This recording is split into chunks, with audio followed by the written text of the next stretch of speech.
கொடுத்த இந்த நாளுக்காய் கர்த்தரை நான் நன்றியோடு துதிக்கிறேன், ஸ்தோத்தரிக்கிறேன். இன்றைக்கி நம்ம ஒவ்வொரு நாளும் தியானிச்சிட்டு இருக்கிற வசனத்தில் இன்றைக்கி மோசேயை பற்றி படிக்கணும்னா நிறைய இருக்குது. நம்ம சுருக்கமாக ஆண்டவர் பேசுனது, ஆண்டவருக்கு கீழ்ப்படிஞ்சு எப்படி நடந்தாங்க, நடக்கலை, நம்ம எப்படி நடக்கணும் அப்படிங்கிறத பற்றி ஒவ்வொருத்தர் வாழ்க்கையிலேருந்து நம்ம தியானித்து நம்ம கற்றுக்கொள்ளணும்னு தான் இன்றைக்கி நம்ம தியானிக்கிறோம். இன்றைக்கி மோசே கொண்டு ஆண்டவர் தரிசனத்தை கொடுத்து எப்படி வழி நடத்தினார். அது பெரிய சப்ஜெக்டு. அதனால் நமக்கு தேவையானதை ஆண்டவர் என்ன சொல்கிறாரோ அது நம்ம தியானிக்கும் பொழுதே நிறைய காரியங்கள் நம்ம கற்றுக்கொள்ள முடியும்.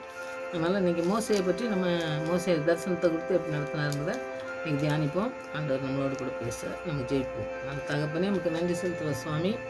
மோசையின் வாழ்க்கையில் எத்தனை காரியங்களை செய்தீங்க சுவாமி. அதுபோல் எங்களுடைய வாழ்க்கையிலும் நாங்கள் தியானிக்கும் பொழுது எங்களோடு பேச நம்ம ஜெபிக்கிறோம். முகமுகமாய் தரிசித்த அந்த மோசையை போல் நாங்களும் ஆண்டவரே உம்மை தரிசிக்கிற பிள்ளைகளாய், உம்மோடு கூட பேசுகிற பிள்ளைகளாய், நீர் எங்களோடு பேசுவதை உணர்ந்து கொள்கிற பிள்ளைகளாய் காணப்பட தேவன் தாமே இந்த வசனங்களை எங்களுக்கு ஆசிரியர் தரமாக ஜெபிக்கிறோம். படிக்கும்பொழுது வெறுமையாக அல்ல, நிறைவான பலனை நாங்கள் பெற்றுக்கொள்ளத்தக்கதாய் எங்களுக்கு வசனம் போதித்து நடத்த வேணுமா ஜெபிக்கிறோம். கர்த்தர் அப்படியே செய்து நடத்த பொருட்காக நன்றி செலுத்துகிறேன். துதிக்கிற மகிமையெல்லாம் உமக்கே செலுத்துகிறேன். ஏசு ரச்சனை நாமத்தை ஜெபம்னா லப்பிதாவே ஆமென். ஒரு பாடல் பாடிட்டு வசனத்துக்கலாம்.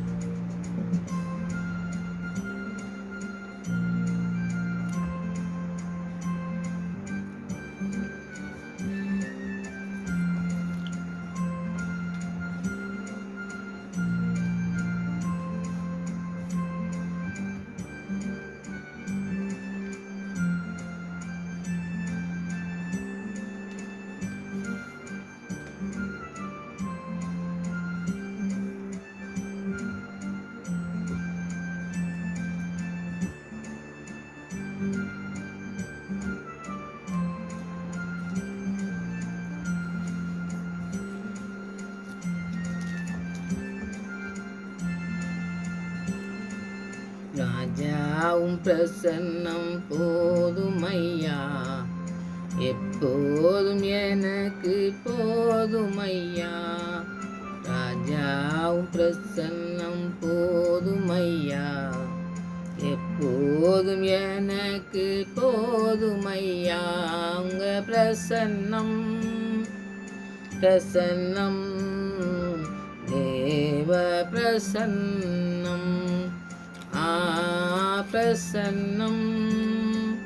பிரசன்னம் தேவ பிரசன்னம்.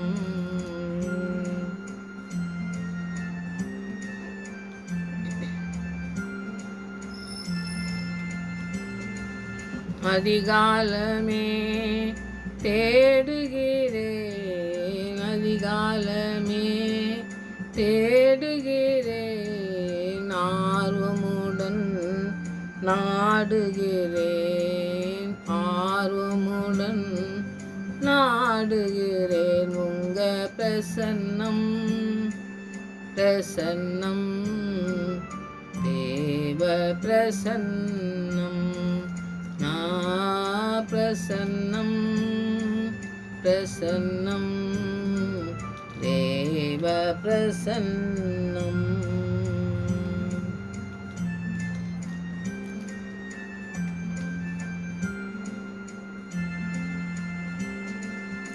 உலகமெல்லாம் மாயையா, உலகமெல்லாம் மாயையா, உம் அன்பு ஒன்றே போதுமையா. உங்க அன்பு ஒன்றே போதுமையா. உங்க பிரசன்னம் தேவ பிரசன்னம், பிரசன்னம் தேவ பிரசன்னம்.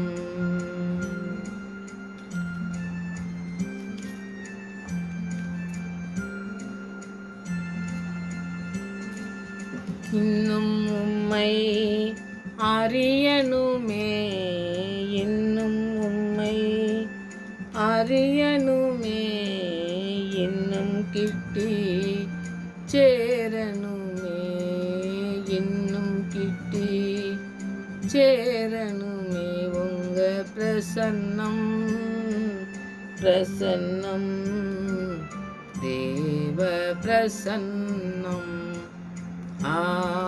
பிரசன்னம் பிரசன்னம் தேவ பிரசன்னம்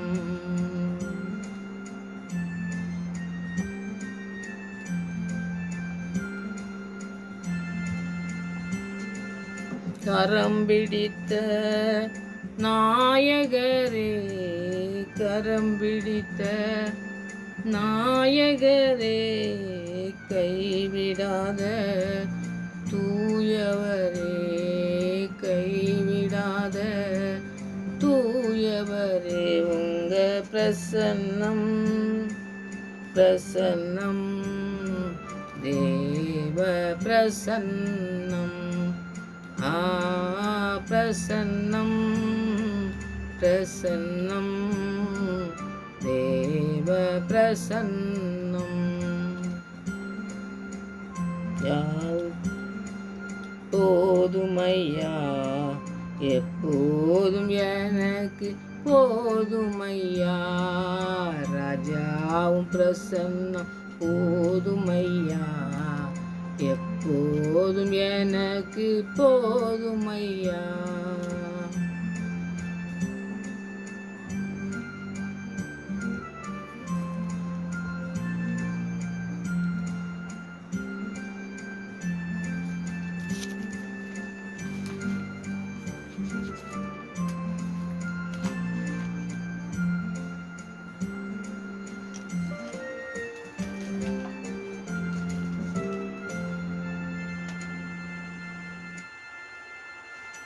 இன்றைக்கி மோசையை பற்றி தியானிப்போன்னு சொன்னேன். மோசையை பற்றி தியானிக்கிறதுனா நிறைய காரியங்கள் இருக்குது. ஏன்னா 5 புஸ்தகங்களை சட்டங்களை ஆண்டவர்கிட்ட பேசி எழுதின நிறைய காரியங்கள்லாம் நீங்கள் 5 புஸ்தகங்களை எழுதுனது மோசைன்னு சொல்லி தெரியும். அதனால் அவர் எழுதின நிறைய காரியங்கள் நீங்கள் படிக்கும்பொழுது அவருடைய சரித்திரமும் நிறைய பெரிய காரியங்களை கற்றுத்தரக்கூடியதாக இருக்குது. ஆனாலும் நம்மளால் நமக்கு கொஞ்சம் அதாவது அவரை பற்றி ஒரு குறிப்பு நமக்கு தெரிஞ்சுக்கிட்டோம்னாக்கி ஆண்டவர் எப்படி நடத்தினாருங்கிற அந்த காரியத்தை தான் நம்ம தியானிச்சிட்ருக்கோம். அதனால் மோசையை பற்றி இன்றைக்கி படிக்கும்பொழுது பெரிய காரியங்கள் இருந்தாலும் நமக்கு தேவையானதை நம்ம கற்றுக்கொள்வதற்கு நமக்கு ஆண்டவர் உதவி செய்வதற்கு நமக்கு இந்த இடத்துல நம்ம தியானிப்போம். முதலாவது பார்த்திங்கன்னா மோசையுடைய பிறப்பு, அவருடைய வழிநடத்தல், ஆண்டவர் எப்படி வழி நடத்தினார் அப்படிங்கிறத அதை தான் நம்ம இந்த ஒவ்வொருத்தரையாக தியானிச்சிட்ருக்கோம்.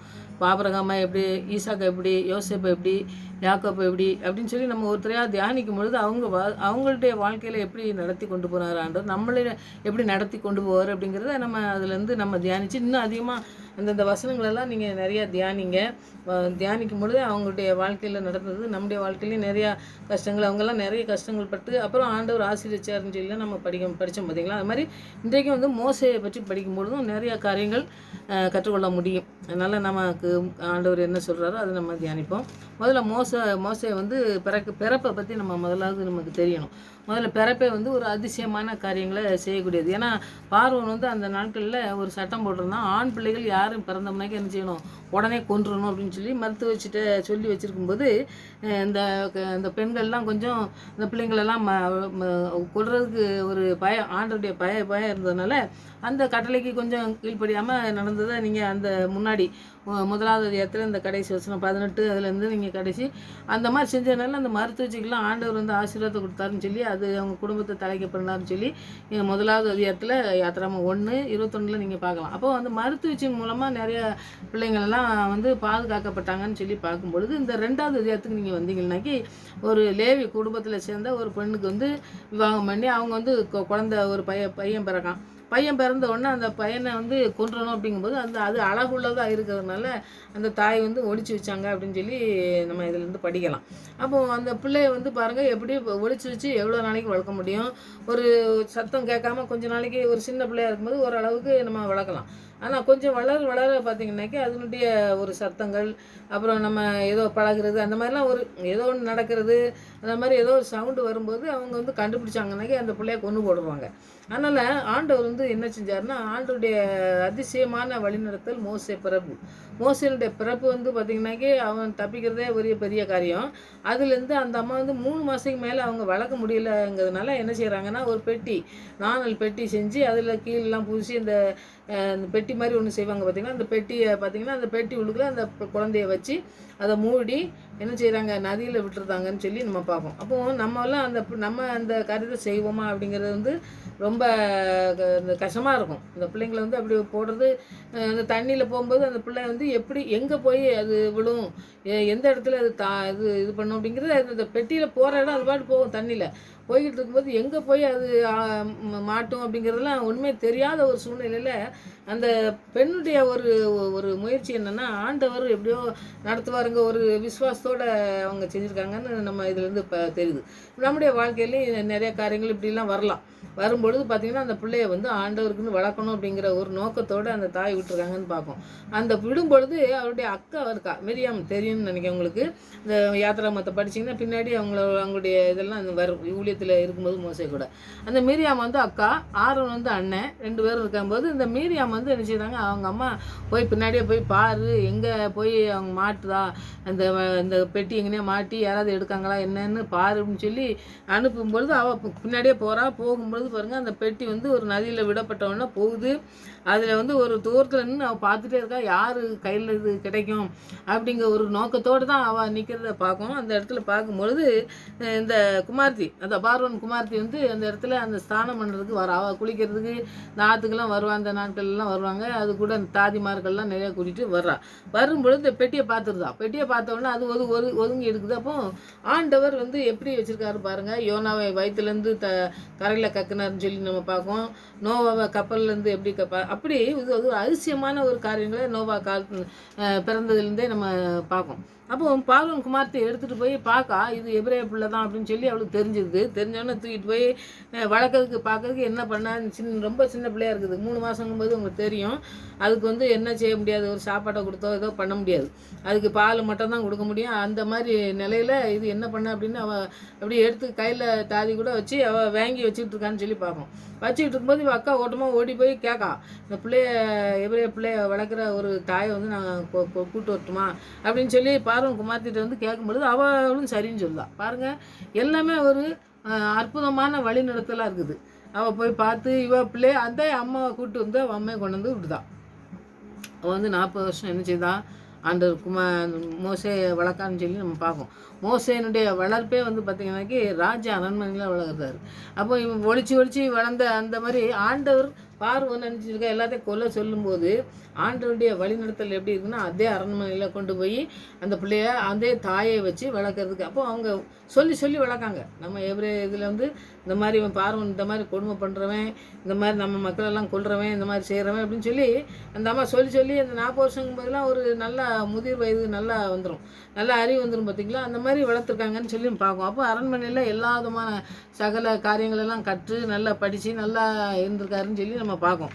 அப்போ ஆண்டவருடைய அழைப்பு என்ன, முதலாவது என்ன இருந்ததுனாக்கி அந்த அரண்மனையில் நல்லா சுகமாக இருந்து நல்லா படித்து நல்லா வாழ்ந்ததுக்கு நல்லா ஒரு பார்வனுடைய குமார்த்தியாக இருந்து அவர் பார்வனுக்கு அடுத்தது இவர் தான் அப்படிங்கிற மாதிரி ஒரு ராஜாவாகிற ஒரு சூழ்நிலையில் இருக்கிற மாதிரி இருக்குது. அப்போ வந்து இவர் என்ன செய்கிறாரு, ஐயோ நமக்கு இந்த மாதிரி காரியங்களில் நம்ம இருக்கிறதுக்கு வாய்ப்பே இல்லை, நம்ம அம்மா இப்படிலாம் சொல்லியிருக்காங்க, நீங்கள் இந்த மாதிரி எகிப்தியன் வந்து நம்ம பிள்ளைகள்லாம் நம்ம எபிரேயர்னாலே அவங்க என்ன செய்வாங்க, எதிராக நின்று கொன்று போட்டுருவான், அப்படிலாம் செஞ்சுருக்கான் அப்படின்னு சொல்லிட்டு இருக்கும்போது இவர் வந்து என்ன செய்கிறாரு, ஒரு நாள் வெளியே வரும்பொழுது அந்த நாட்களில் எபிரேயர் ஒரு எகிப்தியனை அடிக்கிறத கண்டு அந்த இடத்துல போய் ஏன் சண்டை போடுறீங்கன்னு கேட்கும்பொழுது இவன் வந்து ஏற்கனவே ஒருத்தனை வந்து கொன்று புதைச்சிட்டான்னு. அப்போ இவருக்குள்ளே என்ன இருந்ததுனாக்கி நம்முடைய ஜனங்களை பாதுகாக்கணுங்கிற ஒரு வைராக்கியத்தை ஆண்டவர் வந்து கொடுத்துருக்காரு. அடுத்தது அவங்க அம்மாவும் சொல்லி வளர்த்துருக்காங்க. அடிமைத்தனமாக இருக்கிற பார்வன் வந்து அடிமைத்தனத்தில் வச்சுருக்கான், அதெல்லாம் நீ பாதுகாத்து நீ வழி நடத்தணும் அப்படிங்கிற ஒரு காரியத்தை சொல்லும் பொழுது இவருக்கு அதெல்லாம் ஒன்றும் செய்கிறதுக்கு அந்த மாதிரி ஒன்றும் எதுவுமே தெரியல. அப்போ பாருங்கள், அந்த இடத்துல ஓடி போகிறாரு. இந்த இடத்துல ஒரு கண்டு எல்லாம்னு சொல்லலாம், நீ என்ன எங்களெல்லாம் கொல்றதுக்கு வந்திருக்கியா அப்படின்னு சொல்லும் பொழுது அதுக்கு பயந்து போய் இவரே கொன்று ஒருத்தனை வந்து எகிப்தியனை கொன்று வெட்டி மணலில் அவரே புகுத்து வச்சுருக்காருன்னு சொல்லி இந்த 2வது இடத்துல 12வது வசனத்தில் நீங்கள் பார்க்கலாம். அப்போ வந்து அதெல்லாம் செய்யலை அப்படின்னு சொன்னாலும் அதுக்கு பயந்து போய் இருந்துச்சுன்னா இவர் வந்து ஓடி போகிறாருன்னு சொல்லி பார்க்கும். அந்த அப்போ அந்த இடத்துல நம்ம மோசே வந்து என்ன செய்கிறாரு, அந்த இடத்துக்கு இந்த இடத்த விட்டு ஓடுதார். ஓடி நமக்கு என்ன செய்ய முடியாது, ஒன்றுமே செய்ய முடியாது அப்படிங்கும்போது அந்த இடத்துல போய் தான் ஒரு ஆடு மேய்க்கிற ஒரு இடத்துக்கு போகிறத நம்ம பார்க்கும். ஒருத்தன் வந்து பிரச்சனை பண்ணுறான். அதில் இப்போ அவருக்கு அந்த பெண்கள்லாம் இந்த ஆடு மேய்ச்சிட்டு இருக்கும்போது சண்டை போடுறான். அப்போ வந்து என்ன இப்படி செய்த அப்படின்னு 7 குமார்த்திகள் மீதியானியான்னு சொல்லி தேஸ்து ஆசாரியனுக்கு 7 குமார்த்தின்னு சொல்லி இருக்குது. அந்த இடத்துல அந்த பிரச்சனை பண்ணும்போது இவன் வந்து என்ன இப்படி பிரச்சனை பண்ணுவீங்கன்னு சொல்லி அதை பார்த்து அந்த ஆடுகள்லாம் நான் எல்லாம் பண்ணுறேன், வேலை பார்க்கேன் அப்படின்னு சொல்லிலாம் போய் அந்த இடத்துல எப்படி போய் பாருங்கள், ராஜ அரண்மனையில் வளர்ந்த ஒரு மனுஷன் வந்து ஆடு மேய்க்கிற ஒரு பிள்ளைகளோடு போய் வீட்டில் போய் சேர்ந்து அப்போ அந்த தகப்பன்ட்ட போய் சொல்லி எங்கள் ஆடு மேய்க்கும்போது இப்படிலாம் பிரச்சனை பண்ணாங்க, அதுக்கு வந்து எனக்கு தப்பிக்கிறதுக்கு எனக்கு எல்லாம் உதவி செஞ்சார், இவர் தான் துணை செஞ்சார், அதனால் நாங்கள் நீங்கள் கூப்பிட்டு வந்துருக்கலாம்ல, அவன் கூப்பிட்டு வந்துருக்கோம், நாங்கள் அவர் இங்கே தான் இருக்கார் அப்படின்னு சொல்லி அங்கே வந்து அவரை வந்து மோசேக்கு வந்து அந்த சிப்போராளுங்க ஒரு பொண்ணை வந்து கட்டி வைக்காருன்னு சொல்லி நம்ம பார்ப்போம். அப்போது அந்த மோசே வந்து என்ன செய்கிறாரு, இப்போ ஆடு மேய்க்கிற இடத்துல இருக்கார். எந்த அரண்மனையில் இருந்து வழி நடத்தப்பட்ட ஒரு மனுஷனுடைய வாழ்க்கையில் இப்போ வந்து என்ன செய்யணும்னா ஆடு மேய்க்கணும், காட்டிலெல்லாம் ஆடு மேய்ச்சி அந்த மாதிரி மேய்க்கிறக்கூடிய ஒரு காரியத்தை செய்கிறத நீங்கள் பார்க்கலாம். அப்போ நம்முடைய வாழ்க்கையிலையும் பார்த்திங்கன்னாக்கி மோசே வந்து நல்ல படிப்பறிவு எல்லாமே கொடுத்து ஆண்டவர் ஏன் இப்படி கீழே கொண்டு போனார் அப்படின்னு சொன்னோம்னாக்கி அந்த ஆடு மேய்க்கிற அந்த இடத்துல அந்த மாதிரி வேலை செஞ்சுட்டு இருக்கும்போது ஆண்டவர் அந்த ஆடு மேய்க்கிற ஒரு காரியத்திலே நடத்தும் போதே 40 வருஷம் அவர் வழி நடத்தினார். எப்படி நடத்தணுங்கிற ஒரு காரியத்தை வந்து கற்றுக் கொடுத்தாருன்னு சொல்லி பார்ப்போம். நம்முடைய வாழ்க்கையிலையும் பார்த்திங்கன்னா நிறைய ஐயோ நமக்கு ஒன்றுமே தெரியல, ஏன் இப்படி ஆண்டவர் நடத்துகிறாரு அப்படின்னு சொல்லி நம்ம பார்க்கும்போதுலாம் அதெல்லாம் வந்து ஆண்டவர் நடத்துகிற ஒரு காரியங்கள் அவருக்கு ஏற்ற மாதிரி நடத்த அவர் வந்து அவர் சித்தம் கொண்டவராக அவருக்கு பிரியமானதை செஞ்சு அவர் ஆபிரகாமுக்கு யாக்கோபுக்கு எல்லாம் உடன்படிக்கை செஞ்சதை இன்னும் நடத்திக்கிட்டே தான் வராரு. அப்போ மோசே கிட்ட சொல்கிறத நீங்கள் பார்க்கலாம். அப்போ வந்து இவர் மோசே வந்து மீதியான் தேசத்து ஆரியான் அந்த மாமனாகிய எத்தியோப்பியன் ஆடுகளை மேய்த்துக்கிட்டு அங்கே தான் அந்த வனாந்தத்தில் பின்பற்றலாம் அவர் வந்து தேவ பரமதாங்க ஒரே மட்டும் வந்தான். அந்த ஒரு பக்கமும் ஆடு அங்கங்கே மேய்ச்சிட்டு அப்படியே சுற்றிட்டே வர்றது. ஏன்னா இவர் ராஜ அரண்மனையில் வாழ்ந்தது இது தனியாக இருக்குது, எப்படியோ வாழணுமே அப்படின்னு சொல்லிட்டு அப்படி அவர் இந்த வேதனையோடு அப்படி வாழ்ந்துருப்பாரோ என்னமோ தெரில. நம்முடைய வாழ்க்கையிலையும் அந்த மாதிரி காரியங்கள்லாம் வரும் பொழுது இப்படி பாருங்கள், அவர் அப்படியே இருந்துகிட்டு இருக்கும்போது பார்த்திங்கனாக்கி அங்கே ஒரு கர்த்தருடைய தூதன் ஒரு முட்செடியில் தோன்றுறாருன்னு சொல்லி பார்க்கும். அப்போ தோன்றி என்ன செய்தாருன்னா தரிசனம், அக்கினி சுவாலை வந்து அக்கினி எரிஞ்சிட்டு இருக்கு, ஆனால் முள் வந்து செடி வந்து எரியாமல் அப்படியே இருக்க மாதிரி அவர் பார்க்குறத நீங்கள் பார்க்கலாம். அப்போது அந்த இடத்துல தரிசனத்தை கொடுக்குறத ஆண்டவர் பேசி எப்பொழுதும் மோசே இந்த முட்செடி வெந்து போகாமல் இருக்கிறது என்ன என்று கிட்ட போய் இந்த அற்புத காட்சியை பார்ப்பேன் என்றான். அப்போ வந்து அந்த அற்புதமாக நடக்குது, என்ன இது நம்ம பார்க்குறது உண்மை தெரியும்டங்க, என்ன இதனால இப்படி தெரியுது, நம்ம தான் அப்படி பார்க்கமா இல்லாட்டி கனவா இல்லாட்டா நிஜமாவே நடக்கான்னு சொல்லி கிட்ட போய் பார்க்காரு. அவன் பார்க்கும்படி கிட்ட வருகிறதை கர்த்தர் கண்டார். இப்போ ஆண்டவர் வந்து பார்க்குறாரு, இவன் வர்றான், வந்து நம்மகிட்ட வந்து என்ன செய்ய போகிறான், என்னன்னு கேட்க போகிறான் அப்படின்னு சொல்லி ஆண்டவர் வந்து அவர் கேட்டுட்டு இருக்கும்போதே பார்த்திங்கனாக்கி முச்செடியின் நலி வந்து தேவன் அவனை நோக்கி மோசேன்னு கூப்பிட்டார். அவன் இதோ அடியேன் என்றான். அப்போ ஆண்டவர் கூப்பிடுவாருங்கிற சத்தத்தை வந்து நம்ம கேட்கணும். இப்போ சத்தத்தை கேட்கணுங்கிறது ரொம்ப முக்கியமானது தான் நம்ம படிக்கணும். அவர் வந்து சத்தத்தை கேட்டவன்னு நினச்சாரு. இந்த பவுல் வந்து சொல்வார், ஆண்டவரே நான் என்ன செய்யணும்னு சொல்லி சொல்கிற மாதிரி இன்னும் கூப்பிட்டவொடனே பார்த்திங்கனாக்கி இதோ அடியேன் என்றான்னு சொன்னான். அப்படி வந்து நான் இருக்கேன், இங்கே தான் இருக்கேன் அப்படின்னு சொல்லி சொல்லும் பொழுது அப்போ கிட்ட போய் அவர் போகும்போது இந்த காலில் செருப்பு அந்த மாதிரிலாம் வரும், செருப்புகளை கழுத்துங்கிறது வந்து அது வேறு அவர் காரியத்துக்காண்டி சொல்கிறாரு. ஆனால் நம்ம வேறு மாதிரி நினச்சி எடுத்துக்கிட்டோம். அப்படி அந்த காரியத்தை நீங்கள் படித்து கொடுங்க. அப்போ வந்து ஆபிரகாம் தேவனும் ஈசாக்கு தேவனுமாகிய பிதாக்கள் தேவனாக இருக்கிறேன் என்றால் மோசே தேவன் நோக்கி பார்க்க பயந்ததினால் முகத்தை மூடிக்கொண்டான். அந்த ஆண்டவர் இப்போ தரிசிக்கான், இந்த முகமுகமாக தரிசிக்கிற ஒரு காரியத்தை வந்து ஆண்டவர் மோசேக்கு கொடுத்துருக்கிறாருன்னு சொல்லி நம்ம பார்க்கோம். அப்படிப்பட்ட காரியங்களை அவர் நடந்துக்கிட்டு இருக்கும்போது அவர் வந்து ஆண்டவர் வந்து சொல்கிறாரு, இவங்கெல்லாம் நிறையா அவங்க வந்து பார்வன் வந்து அவனை வந்து ஒடுக்கி எல்லாம் பண்ணிக்கிட்டு இருக்கும்போது அவங்க வந்து ஆண்டவர் நோக்கி கூப்பிடும்பொழுது அவங்க கூப்பிடுறதுக்கு நான் சத்தத்துக்கு கேட்டு அவங்கள நான் விடுதலை செய்யணும்னு நான் நினைக்கிறேன். அதனால் ஒன்றை தெரிந்து கொண்டேன், நீ தான் போகணும், அந்த வேலைக்கு போகணும் அப்படின்னு சொல்லி ஆண்டவர் சொல்லும் பொழுது அவர் சொல்கிறாரு, அவர் எல்லா காரியத்தையும் சொல்லி நாம் என்ன அப்படிங்கிறாரு, அவர் இருக்கிறவராக இருக்கிறேன் என்று சொல்லி சொல்கிறாரு. அப்படியே ஆண்டவரே அவங்க யாரை நீங்கள் வேறு யாரையாவது அனுப்புங்க, நான் போக மாட்டேன்ட்டு அவர் வந்து நிறைய காரியங்களில் மோசே வந்து என்ன செய்கிறாரு, போகிறதுக்கு இந்த மக்களெல்லாம் கூட்டு போகணுமே இவ்வளோ செய்யணுமே அப்படிங்கிறதுல வந்து அவருக்கு ஒரு விருப்பம் இல்லை. இவங்களெல்லாம் கூட்டிகிட்டு போய் நம்ம எப்படி செய்ய முடியும், இவங்கெல்லாம் செய்ய முடியாதுன்னு சொல்லிட்டு அவர் வந்து நிறைய தட்டி கழிக்கிறதை நீங்கள் பார்க்கலாம். அப்படி செய்யும் பொழுது ஆண்டவர் வந்து ஒருத்தனை தேர்ந்தெடுத்தார்னா அவனை வச்சு செய்யணும்னு எந்த காரியம் வச்சுருக்காரோ அதை செய்வார் அப்படிங்கிறத நீங்கள் வந்து தியானிக்கலாம். அப்படிப்பட்ட காரியங்களை ஆண்டவர் நம்மளோட கூட பேசினார்னாக்கி நம்ம வந்து அதை செய்து முடிக்கிற பிள்ளைங்களாக இருக்கணும். அதில் வந்து 15வது வசனத்தில் நீங்கள் படித்து பார்த்தீங்கன்னாக்கி 3வது அதிகாரத்தில் யாத்திராகமும் 15வது வசனத்தில் மேலும் தேவன் மோசையை நோக்கி, ஆபிரகாம் தேவனும் ஈசாக்கு தேவனும் யாக்கோபு தேவனுமாய் இருக்கிற உங்கள் பிதாவுடைய தேவனாய் கர்த்தர் என்னை உங்களிடத்துக்கு அனுப்பினார் என்று நீ இஸ்ரவேல் புத்திரருக்கு சொல்வாயாக. என்றென்றைக்கும் இதுவே என் நாமம், தலைமுறை தலைமுறையாக தோறும் இதுவே என் பேர் பிரஸ்தாபம் அப்படின்னு சொல்லி ஆண்டவர் சொல்கிறார். நான் வந்து இவங்க பிதாக்களின் பிள்ளை தேவனாக இருக்கேன், உங்களை வந்து நான் மீட் எடுக்கிறதுக்கு வந்திருக்கேன்னு சொல்லி அவர் வந்து தலைமுறை தலைமுறையாக அவங்களுக்கு வந்து நான் வந்து என்ன செய்வேன், உன்னை விடுவிக்கிறதுக்கு நான் வந்திருக்கேன்னு சொல்லி என்னை அனுப்பினார்னு சொல்லுன்னு சொன்னோம்னாக்கி அவன் வந்து அதுக்கு சரின்னே சொல்லவே இல்லை. 4வது அதிகாரத்துக்கு நீங்கள் போனீங்கன்னாக்கி ஆண்டவர் வந்து மோசையை கூப்பிட்டு அவர் என்னை நம்ப மாட்டாங்கன்னு சொல்லி சொல்கிறான். அப்போ வந்து ஆண்டவர் அற்புதத்தை செய்கிறதுக்கு ஒரு கோல், அவன் கையில் ஆடு மேய்க்கிறவன் எப்பவும் கோல் வச்சுருப்பான் பார்த்தீங்களா, அந்த கோலை வச்சே நீ செய்வேன், அந்த கோலை வச்சு அற்புதத்தினால் நீ உன்னை வந்து நடத்துவேன் அப்படின்னு சொல்லி அந்த இடத்த ஃபுல்லாக படிச்சிங்கன்னாக்கி நீங்கள் கோலை வச்சு அவர் என்னெல்லாம் செய்ய சொல்கிறாரு அப்படிங்கிறத நீங்கள் பார்க்கலாம். அப்போ வந்து ஆண்டவர் நம்முடைய கருத்தில் என்ன இருக்குது, நமக்கு என்ன கிஃப்ட் கொடுத்துருக்கிறாரோ அந்த கிஃப்ட்டை வச்சு ஆண்டவர் நமக்கு இதை தான் வச்சு நம்மளை நடத்துவார். நமக்கு வந்து ஒரு பெரிய படிப்பு இல்லாமல் இருக்கலாம், சிலவங்க நிறைய திறமை இல்லாமல் இருக்கலாம், ஆனால் வந்து ஆண்டவர் என்ன மாதிரி நடத்தணும்னு அவர் தீர்மானிச்சிருக்கிறாரோ அதை வந்து கண்டிப்பாக நம்மளை நடத்துவாருங்கிறதுல இந்த மோசையை கொண்டு அப்படி நடத்துறதை நீங்கள் பார்க்கலாம். அவர் வந்து என் கையில் கோல் தான் இருக்குது வேற ஒன்றும் இல்லை அப்படிங்கிறாரு, ஆனால் அதை வச்சு நடத்துனதை நீங்கள் பார்க்கலாம்.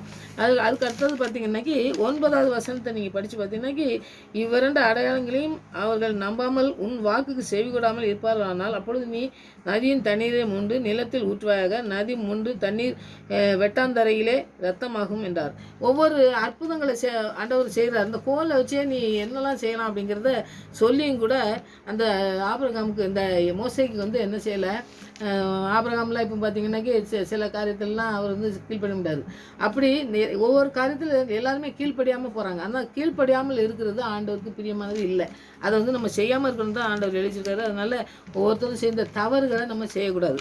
அவர் வந்து கூப்பிடும் பொழுதே முதலாவதே பார்த்தீங்கன்னா கூப்பிடும் பொழுதே, ஆண்டவரே இதற்கு முன்னாக தேவரீர் உமது அடியனுடைய பேசினதுக்கு முன்னாகவும் நான் வாக்கில் வல்லவன் அல்ல திக்குவாயும் நமக்கு ஆண்டவர் வந்து நீ தான் போகணும், நான் உன்னை வந்து இப்படிலாம் ஒரு அற்புதத்தை செஞ்சு நான் நடத்துவேன், தண்ணி ரத்தமாக மாற்றுவேன், அந்த கோலை வச்சு என்னெல்லாம் செய்வேன் அப்படிங்கிறத உனக்கு அற்புதமாக நான் நடத்துவேன், நீ போ, நீ விடுதலை மட்டும் செஞ்சு பார்வன்ட்டு வந்து மக்களை நீ கூட்டிட்டு வரணும் அப்படின்னு சொன்னோம்னாக்கி அதுக்கு இத்தனை காரியங்கள் செய்கிறான்னு பாருங்கள். 10வது வசனத்தில் பார்த்தீங்கன்னா, எனக்கு திக்குவாயும் மந்தனாகமாக இருக்குது, நான் போக மாட்டேன் அப்படிங்க. அப்பொழுது ஆண்டவர் வந்து நிறையா காரியங்கள் நமக்கு சொல்லும் பொழுது நம்ம எடுத்து பேசும்போது கூட அவர் நிறைய காரியத்தில் அன்பு நிறைஞ்சவராக இருக்கிறதுனால நமக்கு திருப்பி வந்து காரியங்களை சொல்வார். அவர் பாருங்கள், அப்பொழுது கர்த்தர் அவனை நோக்கி, மனுஷனுக்கு வாயை உண்டாக்கணும் நான், ஊமையனையும் செவிடனையும் பார்வையுடனையும் குருடனையும் உண்டாக்கினவன் நான், கர்த்தராக நான் அல்லவா, அதெல்லாம் நீ போ, நான் உன் வாயோடு இருந்து நீ பேச வேண்டியதை உனக்கு போதிப்பேன் என்றார். அதுக்கு என்ன சொல்லுவான் பாருங்க, ஆண்டவரே நீர் அனுப்ப சித்தமாக இருக்கிற யாரையாவது அனுப்பும். இப்போ எதிர்த்து பேசுகிறத நீங்கள் பார்க்கலாம். அப்படி வந்து நம்ம அழைப்பை கொடுக்கும்போது எல்லாருமே சரின்னு சொல்லி போகவே இல்லை. ஆனால் ஆண்டவருடைய அழைப்பு இருந்ததுன்னா அதில் வந்து எப்படி தவறு நம்ம செஞ்சாலும் நம்ம போக முடியாதுன்னு எப்படி நம்ம அதுலேருந்து நம்ம தப்பிக்க பார்த்தாலும் விடவே மாட்டார் ஆண்டவருங்கிறத இந்த மோசையின் காலத்தில் எப்படி செஞ்சாருன்னு பாருங்கள். அதுக்கு ஆண்டவர் நீங்கள் யாரையாவது வேறு அனுப்புங்க அப்படின்னு சொல்லும்பொழுது நீ பேசத்தான்னு தெரியாது. அதுக்கு கர்த்தர் மோசையின் மேல் கோபம் உண்டாகி, லேவியனாகிய ஆரோன் உன் சகோதரன் அல்லவா, அவன் நன்றாய் பேசுகிறவன் என்று அறிவேன், அவன் உன்னை சந்திக்க புறப்பட்டு வருகிறான், உன்னை காணும்போது அவன் இருதயம் மகிழும், நீ அவனோட பேசி அவன் வார்த்தைகளை போடு, நான் உன் வாயிலும் அவன் வாயிலும் இருந்து நீங்கள் செய்ய வேண்டியதை உங்களுக்கு உணர்த்துவேன். அவன் வந்து உனக்கு பதிலாக ஜனங்களோடு பேசுவான், இவ்விதமாய் அவன் உனக்கு வாயாய் இருப்பான், நீ அவனுக்கு தேவனாய் இருப்பாய், இந்த கோலையும் உன் கையில் பிடித்து கொண்டு இதனால் நீ அடையாளங்களையும் செய்வாயின்னு சொல்லி ஆண்டவர் வந்து எல்லா காரியத்தையும் சொல்லி, நீ இப்படி போ, அவன் வந்து உனக்கு துணையாக வருவான், அவனோட கூட நீ போய் நீ வந்து அந்த காரியங்களெல்லாம் நீ செய்து முடிக்கலாம் அப்படின்னு சொல்லி ஆண்டவர் வந்து சொல்கிற காரியங்களை நம்ம படிக்கும். இப்படி படித்தாலும் கூட பாருங்கள், ஆண்டவருடைய வசனம் ஆண்டவருடைய வார்த்தை எல்லாமே இருக்குது. அப்படி இருந்தாலும் கூட ஆண்டவருடைய வார்த்தை கீழ்ப்படிஞ்சு அவர் வந்து போகணுங்கிற ஒரு காரியத்தை வந்து செய்ததா நம்ம பயந்துகிட்டே இருக்கும் பொழுது ஆண்டவருடைய வார்த்தை சொல்லுது, மோசே முடியாது, நான் போக மாட்டேன்னு சொன்னாலும் துணையாக கொடுத்து ஆண்டவர் அழைப்பை செயல்படுத்துனதுனால மோசே வந்து ஆண்டவர் வந்து என்ன செஞ்சார், அவனை கொண்டு தான் பெரிய காரியங்களை செஞ்சார். செங்கடலை 2 பிரிக்க செஞ்சார். நிறையா அவருடைய அற்புதங்களை பாருங்கள். செங்கடலை பிரிக்க பண்ணார். இந்த தரையில் நடந்து போனாங்க, அவங்கள கூப்பிட்டு போனார். 40 வருஷம் சாப்பிட்றதுக்கு ஒன்றுமே அவங்களுக்கு குறைவில்லாமல், துணி கிழியாமல், செருப்பு தேயாமல் அப்படி நடத்தின காரியங்கள்லாம் செஞ்சார்.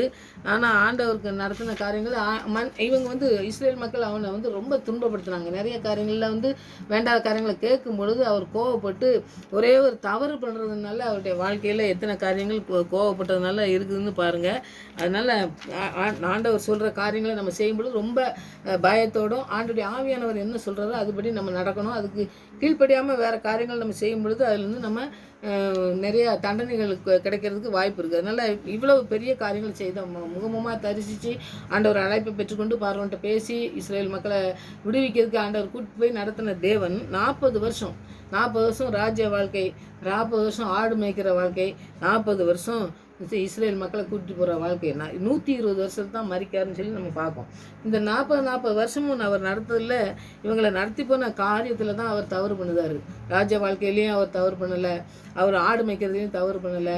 அந்த மக்களை கூட்டு போகிற ஒரு காரியத்தில் தண்ணியை போய் ஆண்டவர் கண்மலையே நீ வந்து பேசு அப்படின்னு சொல்லும் பொழுது அதை போய் அடிச்சிருந்தார். அடிக்கும் பொழுது இவருக்கு எல்லா விதமான சட்டங்களும் தெரியும், எல்லா விதமான ஆண்டுடைய வழிநடத்தலும் தெரியும். ஆண்டவர் சிலுவையில் ஒரு திருப்பு தான் மறிப்பார், ஒரு திருப்பு தான் எழுந்திருப்பார். அது இவர் வந்து என்ன செய்கிறாரு, திருப்பி பேசுங்கன்னம்னைக்கு அடிச்சிருந்தார். 2வது திருப்பி அடிக்கும் பொழுது தான் ஆண்டவர் வந்து தண்டனை கொடுக்குறாரு. நீ கானானில் பிரவேசிப்ப, ஆனால் வந்து அதனால் நீ அதில் பிரவேசித்து அதை பார்ப்ப, ஆனால் அது உள்ளே பிரவேசிக்கிறதுக்கு ஒன்று நான் அனுப்ப மாட்டேன், யோசுவாவும் காலேபும் தான் போவாங்க அப்படின்னு சொல்லி ஆண்டவர் சொல்கிறதா எல்லாரும் அழிஞ்சு போகிறாங்க. அப்போ ஆண்டவருடைய அழைப்பை பெற்றுக்கொண்டாலும் பாருங்கள், அந்த அழைப்பை பெற்றுக்கொண்டு ஆண்டவர் சொன்னதை கீழ்ப்படிஞ்சு போகும்போது நிறைய காரியங்கள் முடியாது, நம்மளால் முடியாதுன்னு சொல்லி சொன்னாலும் கூட ஆண்டவர் நம்மளோட கூட இருந்து நம்ம சுயமுயற்சி இல்லாமல் ஆண்டுடைய வழிநடத்தல் இருந்ததுனாக்கி அதில் வந்து நம்ம ஜெயிக்க முடியும். அதில் தான் மோசே ஜெயிச்சாருன்னு சொல்லி பார்க்கும். இவருடைய சொந்த விருப்பத்தின்படி அவர் ஜெயிக்கலை, ஆண்டவருடைய வழிநடத்தலுக்கு அர்ப்பணித்து ஜெபித்ததுனால ஆண்டவர் அவரை நடத்தினாருங்கிறத நம்ம பார்க்கோம். இப்போ வந்து பாருங்கள், அந்த 34வது இடத்துல நீங்கள் கத்தோடு முகமுகமாக பேசின இந்த உபாகமத்துக்கு நீங்கள் போகணும். இந்த உபாகமத்தில் தான் அந்த காரியத்தை நீங்கள் படிக்க முடியும். உபாகமம் 34 5 6 பார்த்தீங்கன்னாக்கி அதில் தான் அவர் மரணம் அடைந்ததை நீங்கள் பார்க்கலாம். அப்போது மரணம் அடைஞ்ச போது அவர் சொல்கிறாரு 34 5 6 பார்த்தீங்கன்னாக்கி உபாகமம், நீங்கள் அவர் வந்து எத்தனை காரியங்கள் செஞ்சாலும் அந்த தவறு பண்ணனால ஆண்டவர் வந்து அந்த இடத்துக்கு நீ போக மாட்டேன்னு சொல்லி எவ்வளோ கஷ்டப்பட்டு கொண்டு போனார். விடுதலை செய்கிறதுக்கு எல்லாத்துக்கும் கொண்டு வந்து கடைசியாக அவர் வந்து மறிக்கிற ஒரு காரியத்தை நீங்கள் படிச்சிடலாம். அதனால் நீங்கள் நிறைய காரியங்கள் மோசையை பற்றி படிக்கலாம். ஆனால் நமக்கு தேவையானது என்னென்னா, ஆண்டவருக்கு அழைப்பை பெற்றுக்கொண்டு போன முகமுகமாக தரிசித்து வாழ்க்கை நடத்தின ஒரு மோசே பிறப்பும் சரி, அவருடைய மரித்து போகிறார் பாருங்க. பிறப்பும் வந்து ஒரு அதிசயமாக இருந்தது, நான் முதல்ல சொல்லிட்டேன். இப்போ மரித்து போகிற பார்த்தீங்கன்னாக்கி இத்தனை காரியங்களை செஞ்சு மக்களை 40 வருஷம் நடத்தி கொண்டு போய் அங்கேயும் கானானுக்குள்ளே கொண்டு போய் அவர் வந்து மறிக்கிறத நம்ம பார்ப்போம். ஆண்டவர் சொன்னபடி அவர் மறிக்காருன்னு சொல்லி நம்ம பார்க்கோம். இப்போ ஆண்டவர் வந்து எப்படி நடத்துகிறாருன்னு தான் நம்ம பார்க்கணும். 34வது அதிகாரத்தில் நீங்கள் பார்த்தீங்கன்னாக்கி 5வது வசனமும் 6வது வசனமும் நீங்கள் படித்து பார்த்தீங்கன்னாக்கி அந்த இடத்துல 120வது வருஷம் அவர் வந்து மறிக்காருன்னு சொல்லி நம்ம பார்க்கோம். அந்த இடத்துல நீங்கள் பாருங்கள், அப்பொழுது கர்த்தர் அவன் நோக்கி, நான் நீ சந்ததிக்கு கொடுப்பேன் என்று ஆபிரகாமுக்கும் ஈசாக்குக்கும் யாக்கோபுக்கும் ஆணையிட்ட தேசம் இதுதான், இதை உன் கண் காணும்படி செய்தேன், ஆனால் நீ அவ்விடத்திற்கு கடந்து போவதில்லை என்றார். அப்பொழுது அப்படியே கர்த்தரின் தாசனாகிய மோசே மோவாப் தேசமான அவ்விடத்திலே கர்த்தருடைய வார்த்தையின்படியே மரித்தான். அவர் 6வது வசனம், அவனை மோவாப் தேசத்தில் உள்ள பெத்தேருக்கு எதிரான பள்ளத்தாக்கிலே அடக்கம் பண்ணினார். இந்நாள் வரைக்கும் ஒருவனும் அவன் பிரேத குழியை அறியான். மோசே மரிக்கிற போது 120 வயதாய் இருந்து அவன் கண் இருளடையவும் இல்லை, அவன் பலன் குறையவும் இல்லை. இப்படி ஒரு பெரிய ஒரு ஆசீர்வாதத்தின் மகனாக தான் மரிக்கிறார்.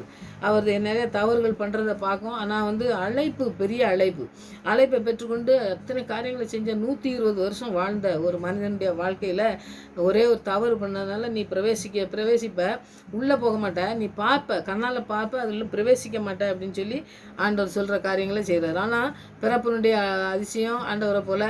அப்புறம் மரிக்கும் போதும் பாருங்கள், மரித்து கர்த்தருக்கு அவர் கல்லறையை இன்னும் யாருமே கண்டுபிடிக்கலை. கல்லறை எங்கே இருக்குன்னு தெரியல, கர்த்தர் தான் அவர் அடக்கம் பண்ணாருன்னு சொல்லி நம்ம பார்ப்போம். இவ்வளோ பெரிய ஸ்லாக்கியத்தை பெற்றுக்கொண்ட ஒரு மோசையை போல் நம்முடைய வாழ்க்கை எப்படி இருக்குதுன்னு பாருங்கள். நிறைய ராஜ வாழ்க்கை இருக்கலாம். நம்ம அழைப்பு, ஆண்டோடைய அழைப்பு தான் முதலாவது.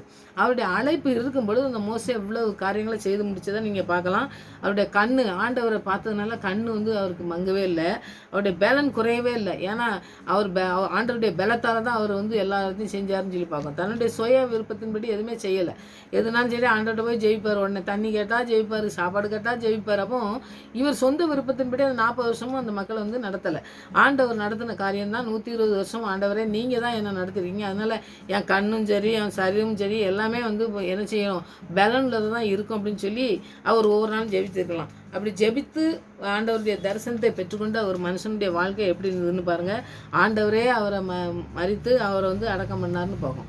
இன்றைக்கு வரைக்கும் எப்படி எங்கே இருக்காரு அப்படிங்கிறத கண்டுபிடிக்க முடியலைன்னம்னாக்கி அவருடைய பிறப்பும் சரி அவருடைய இறப்பும் சரி ஒரு பெரிய அதிசயத்தின் வாழ்க்கையாக இருக்குது. நம்முடைய வாழ்க்கை எப்படி இருக்குதுன்னு பாருங்கள். ஆண்டவர் நம்மளை தெரிந்து கொண்டாருனாக்கி நம்முடைய வாழ்க்கையில் என்ன செய்கிறோம், நம்ம வாழ்க்கையில் அந்த மாதிரி நீங்கள் இந்த ஆண்டவர் கானான் தேசத்துக்குள்ள நீ பார்ப்ப அதில் பிரவேசிக்க மாட்டேன் அப்படின்னு சொன்னோம்னாக்கி ஆண்டவராக இயேசு கிறிஸ்து காலத்தில் வந்து பார்த்திங்கனாக்கி அவர் வந்து மறுரூப மலையில் வந்து அவர் பேசுகிறத பார்க்கணும். எலியாவும் மோசையும் பேசினார்னு சொல்லி மற்ற 17:3 லூக்கா 9:29 2 அவங்க பேசுகிறத நம்ம பார்க்கோம். அப்போ ஆண்டவர் வந்த பிறகு கூட அவர் பேசுகிறாரு. அப்போ அந்த இடத்துல வந்து ஆண்டவர் எவ்வளோ பெரிய ஸ்லாக்கியத்தை கொடுத்துருக்காரான்னு பாருங்கள். மறுரூபத்தை கொடுத்து ஆண்டவரோடு பேசக்கூடிய ஒரு பெரிய ஸ்லாக்கியத்தை பெற்று அன்றைக்கு முகமுகமாக தரிசித்த அதே மனுஷன் இன்றைக்கு வந்து பாருங்கள் ஆண்டவராக இயேசு கிறிஸ்துவை தரிசிக்கிற அது மறுரூபமாகி அது அவரோட கூட பேசி கொண்டு இருக்கிற ஒரு அனுபவத்துக்குள்ளே கொண்டு போகிறாரு. நம்மளும் ஆண்டவரோட பேசணும். ஆண்டவர் நம்மளோட கூட பேசுகிற ஒரு அனுபவத்துக்குள்ளே இந்த மோசையை போல் இருந்தோம்னாக்கி எத்தனை பெரிய காரியங்களாக இருந்தாலும் நம்மளால் முடியாத காரியங்களை ஆண்டவர் செய்து நம்மளை வழி நடத்த ஆண்டவர் வந்து இந்த பிள்ளை பிறக்கும் போதே அவ்வளோதான் முடிஞ்சுது. இவங்க வந்து அந்த பிள்ளையை வந்து அவங்க வளர்க்கறதுக்கோ எந்த விதமான காரியங்கள்லையும் அவங்களுக்கு சாத்தியமே இல்லாத போது வளர்த்து அந்த பெண்ணோட எப்படி வளர்த்துப்பாங்கன்னு பாருங்கள். வளர்த்து ராஜானமில் அப்புறம் ஆடு மேய்க்கிற ஒரு 40 வருஷம் எவ்வளோ கஷ்டப்பட்டுப்பாருன்னு பாருங்கள். அப்படி வளர்ந்து அப்புறம் 40 வருஷம் ஆண்டவர் இஸ்ரேல் மக்களை வந்து 20 லட்சத்துக்கு மேலேன்னு சொல்கிறாங்க. அவ்வளோ மக்களையும் வந்து அவங்கள நடத்தினார்.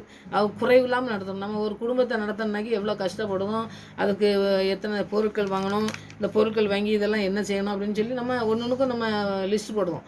ஆனால் 20 லட்சத்துக்கு மேலே இருக்காங்கன்னாக்கி அவங்களுக்கு ஒன்றும் லிஸ்ட் போட்டு நம்ம செய்யவே முடியாது.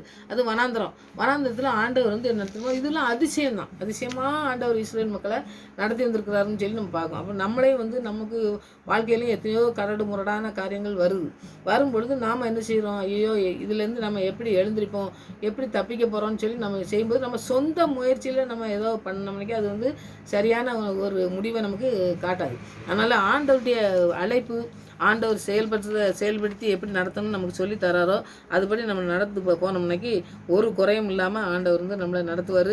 ஆண்டவர் மாதிரி மோசை எப்படி நடத்தினார் அதுபோல் நம்மளே நடத்துறதுக்கு இன்றைக்கி நம்ம அர்ப்பணிப்போம். அற்புதமாக நடத்துவார். அந்த உபாகமத்தில் 34 12வது வசனத்தில் பார்த்தீங்கன்னா கர்த்தரை முகமுகமாய் அறிந்த மோசையை போல ஒரு தீர்க்கதரிசியும் இஸ்ரவேலில் அப்புறம் எழும்பினது இல்லை என்று விளங்கும் அப்படின்னா அப்படி இந்த மோசையை போல் முகமாக தரிசித்து தீர்க்கதரிசியாக இருந்த ஒரு மனுஷன் வந்து அதுக்கப்புறம் வரவே இல்லைன்னு சொல்லி ஆண்டவரே எழுதிச்சிருக்கிற வசனத்தை நம்ம படிக்கும் பொழுது அற்புதமாய் அதிசயமாய் நடத்தின மோசே எவ்வளோ காரியங்கள் செஞ்சார் பாருங்கள். அதுபோல் நம்மளையும் நடத்துறதுக்கு இந்த நாட்கள்லாம் பார்த்திங்கன்னா நிறையா காரியங்கள் நம்ம உலகத்தில் வாழும் பொழுது நிறையா கஷ்டங்கள் தோல்விகள் நிறைய பிரச்சனைகளை நம்ம சந்திக்க வேண்டியிருக்கு. அந்த பிரச்சனையிலேருந்து சந்திக்க ஆண்டவர் போதுமானவர். நம்ம சொந்த விருப்பத்தினோடு போகாதபடி ஆண்டவர் விருப்பத்துக்கு அர்ப்பணிப்போம். ஆண்டவர் பெரிய காரியங்கள் செய்வார். ஆமென். ஜெயிப்போம். எங்களுக்குள்ளே வாசம் செய்யும் ஆவியானவரே, இந்நாளில் உம் சித்தம் போல் நடத்தி செல்லும் ஐயா. எங்களுக்குள்ளே வாசம் செய்யும் ஆவியானவரே, இந்நாளில் உம் சித்தம் போல் நடத்தி செல்லும் ஐயா. ஆவியானவரே, ஆவியானவரே, பரிசுத்த ஆவியானவரே, ஆவியானவரே, ஆவியானவரே, பரிசுத்த ஆவியானவரே.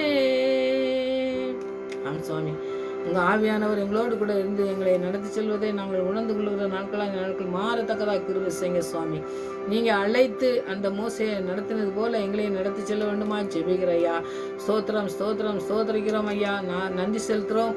மோசையை அழைத்து எத்தனை காரியங்களே ஆண்டவரே கண்கள் மங்காதபடியும் வேலன் குறையாதபடி நடத்தின தேவன் எங்களே நடத்தி செல்ல வல்லமுள்ளவர் என்று நாங்கள் அர்ப்பணிக்கிறோம் சுவாமி. அழைத்த அழைப்பிலே நாங்கள் சரியாக ஓடி செல்ல எங்கள் ஆவியானவர் எங்களுக்கு உதவி செய்யணுமா ஜெபிக்கிற ஐயா. எங்கள் சொந்த விருப்பத்தின்படி சுய முயற்சியிலே நாங்கள் ஆண்டவரை போய் விழுந்து விடாதபடி எங்களை கரம் பிடித்து தாங்கி வழிநடத்த வேண்டுமா ஜெபிக்கிறப்பா.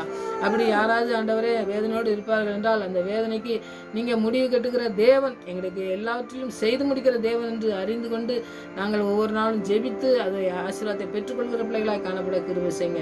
முகமுகமாய் உம்மை தரிசித்த மோசையை போல நாங்கள் ஒவ்வொரு நாளும் அதிகாலையிலே உம்மை தேடுகிற பிள்ளைகளாக இருந்து உடைய வசனத்துக்கு கீழ்ப்படுகிற பிள்ளைகளாக இருக்கும் பொழுது சத்துரு கொண்டு வர எல்லா திட்டத்துக்கும் விலை காத்து எங்களை உயிர்ப்பிக்க வல்லமுள்ள தேவனாக இருக்கிறேன் என்பதை நாங்கள் உணர்ந்து ஜெபிக்கிற பிள்ளைகளாக அந்த நாட்களிலே கடந்து செல்ல கிருபை செய்யுங்க. எங்களோடு பேசுங்க, எங்களோடு இடைப்படுங்க. எங்களுடைய வார்த்தையினால் எங்களோடு பேசி தைரியப்படுத்தி பலன் கொடுத்து எங்களை நடச்சலுமா ஜெபிக்கிறையா. ஒவ்வொருடைய வாழ்க்கையில் அப்படி செய்து வழிநடத்த போறதா நன்றி.